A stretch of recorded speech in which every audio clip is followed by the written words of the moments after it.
So, the movie begins in an old building, hidden deep inside a dark forest. Inside the building, there are terrifying paintings.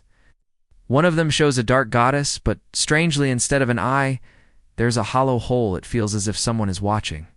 Through it, the building is completely silent, but suddenly the silence is broken.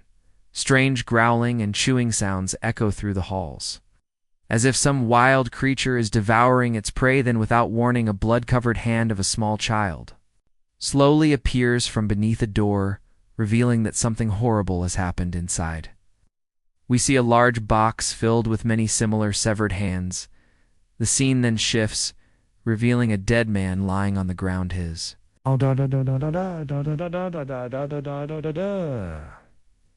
Isa killed him because he had been brutally torturing his own children. Isa, covered in blood, walks away to clean herself. Suddenly she notices her father's shadow behind her. She turns in terror, but the shadow vanishes into nothing, shaking. With fear, she convinces herself that her guilt and trauma are causing her to see things. Desperate to escape, Isa quickly grabs her younger brother and runs away. She promises him, "I will take you somewhere safe." But while passing through the forest, they begin to argue. Her brother, Thomas, gets furious and suddenly runs deep into the woods. Isa searches everywhere, but she cannot find him. Then suddenly, she notices a bald girl dressed in blue, standing silently while holding a suitcase. Isa slowly moves closer, but the girl suddenly disappears behind a tree. At that very moment, Isa sees someone charging straight toward her. Terrified, she starts running. Before collapsing and losing consciousness, she experiences a horrifying vision. When Isa finally wakes up, she finds herself inside a mysterious building hidden in the woods. It is the same building we saw at the beginning. She cautiously walks inside and begins examining the paintings. One shows a nun standing among children, another shows a terrifying goat figure. Suddenly she notices someone running past her. She follows him upstairs, where she comes face to face with a painting of dark gods. The man runs again, panicking. Isa rushes back downstairs, where she encounters several nuns. The nuns calmly reassure her and explain that this place is an orphanage. Isa nervously explains that she is searching for her brother. To her shock, the nuns tell her that Thomas is already there. They found him wandering in the forest and brought him back safely. Relieved, Isa rushes to him and asks, "What happened? How did you get her?" Thomas quietly replies that he does not remember anything. Isa leans close and whispers, "Do not tell anyone what happened, sister," then leads Isa to a room upstairs.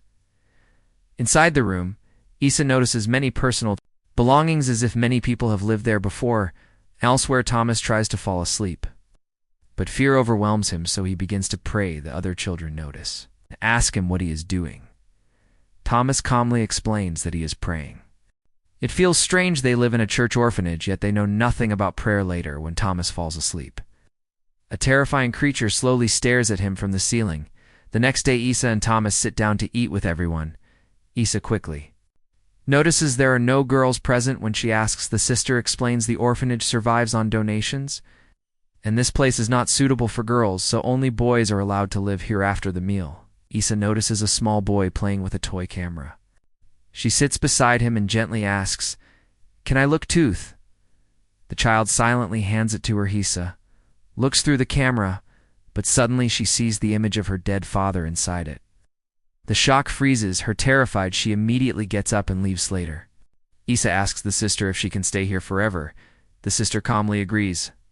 Isa then asks her to find a home for Thomas. She says, "I cannot give him a good future right now, and I want him to have a better life." The sister begins showing Isa around the orphanage, but avoids one place completely. Mother's room. For some reason, that room is strictly forbidden. Outside, Thomas is playing. When one of the boys mentions the name Mizzle, Thomas asks who that is. The boys reply, "She is a monster." She wanders through the orphanage and eats children.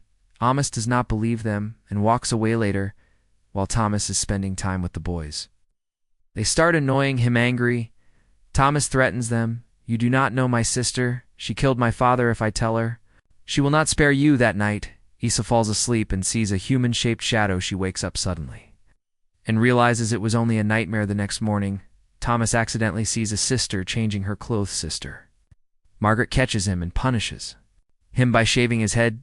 Isa feels terrible watching this, but because she is new, she cannot say anything later. While brushing Thomas's shaved head, Isa hears strange noises downstairs. She witnesses something horrifying. A sister is broken. A statue is. Punishment. Sister Margaret forces her to walk barefoot on the broken pieces. The sister screams and cries in pain. Isa tries to intervene, but the other sisters stop her. They say she is offering her pain and her blood to God. Isa finds this deeply disturbing, especially for a church. Meanwhile, the boys tell Thomas if he wants to join their group, he must steal girls' clothes from the storage room. Thomas enters the dark area and soon appears completely lost. Later, the sisters realize Thomas is missing. Seem worried, but not for his safety. They fear something else. What if Mother smells him? Isa overhears this and begins wondering who is Mother inside the dark room. Thomas sees a shadow and two glowing eyes. A massive hand reaches toward. Before he can scream, someone grabs him, covers his mouth, and drags him away. The sisters question the boys, asking where Thomas is. The boys confess they dared him, and he went to the laundry room. The sisters become furious and decide to punish the boys, but another sister interrupts, saying this is not the time to punish them yet. The next morning, Thomas is lying asleep. Isa rushes to him and asks, "What happened last night? You have a fever. What did you see?" Thomas whispers, "I saw scary hands and glowing eyes." Later, Isa continues doing chores when she spots the small boy from last night. Sister quickly hides the child and shuts the door. Isa finds this extremely strange. At lunch, the sister announces that Thomas's friend is being adopted. Everyone celebrates happily. Later, the sister takes Thomas to her office. She asks him, "What did you see?" Thomas replies, "I saw a terrifying hand and glowing eyes." The sister smiles and says, "It is not a monster," she explains. "Long ago, an angel of love lived here. She loved children deeply, and what you saw was that angel. She makes everyone here happy." Thomas believes her, accepts that the monster is an angel, and leaves. Later, we see the sister secretly taking a child toward Mother's room.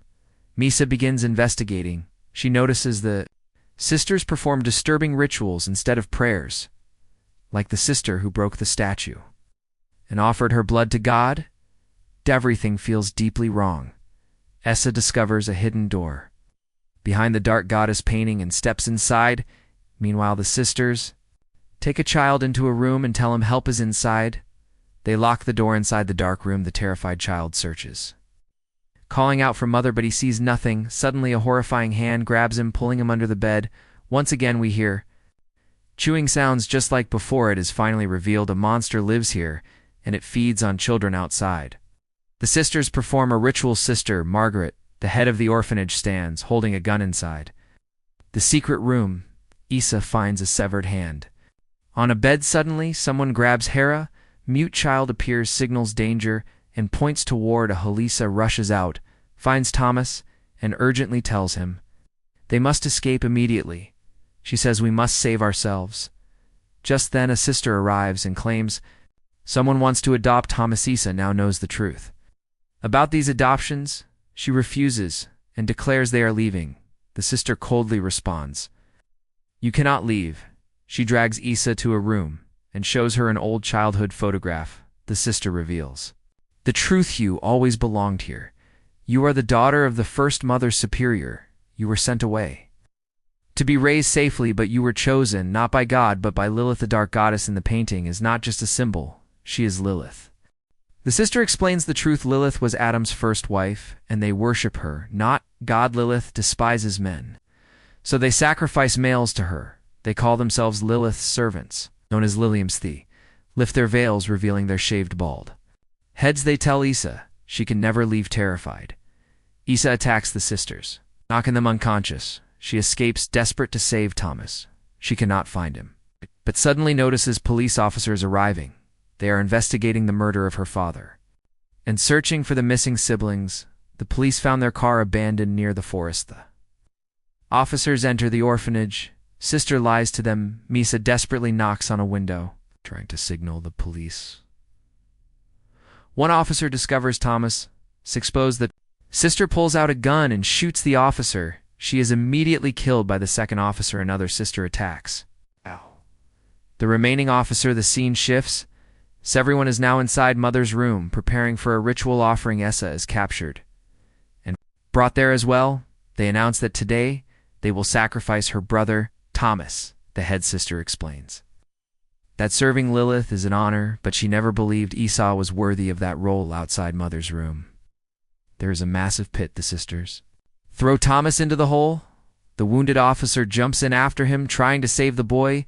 Esau screams in desperation. The mute boy who helped Isa earlier frees her hands. He escapes and confronts the head sister.